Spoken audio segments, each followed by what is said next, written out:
एक 5 साल के बच्चे को सौतेली माँ ने पिता की गोद से धकेल दिया, पर उस बच्चे ने जो किया वह आसमान में अमर हो गया। रात के आसमान में जो सबसे चमकीला तारा है उसे ध्रुव तारा कहते हैं। पर क्या आप जानते हैं वह तारा कौन था? एक 5 साल का बच्चा। बहुत समय पहले राजा उत्तानपाद की दो रानियां थीं, सुनीति और सुरुचि। सुनीति शांत और सरल थीं, सुरुचि सुंदर और घमंडी। सुनीति का पुत्र था ध्रुव, बस 5 साल का, और सुरुचि का पुत्र था उत्तम। पर राजा का प्रेम सबसे अधिक सुरुचि और उत्तम पर ही था। एक दिन ध्रुव ने देखा कि पिता ने उत्तम को गोद में बिठा रखा है। नन्हा ध्रुव दौड़कर पिता की गोद में चढ़ने लगा। तभी सुरुचि ने उसे रोक दिया।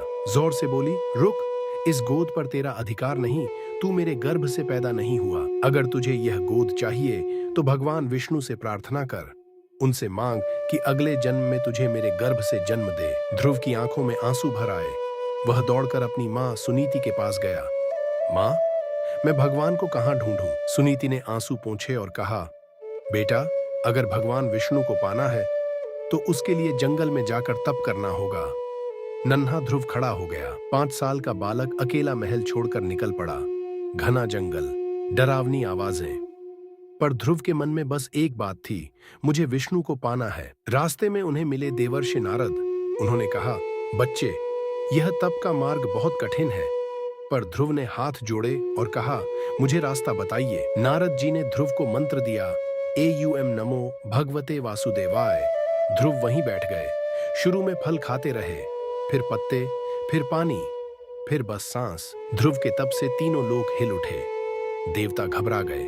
तभी स्वयं भगवान विष्णु प्रकट हुए, 4 भुजाओं वाले, नीले रंग के, दिव्य। विष्णु ने मुस्कुराकर कहा, हे ध्रुव, तुम्हारा तप पूरा हुआ। मैं तुम्हें ऐसा स्थान दूंगा जो कभी न डगमगाए। और तब उन्होंने ध्रुव को आसमान में स्थापित किया, सबसे ऊपर।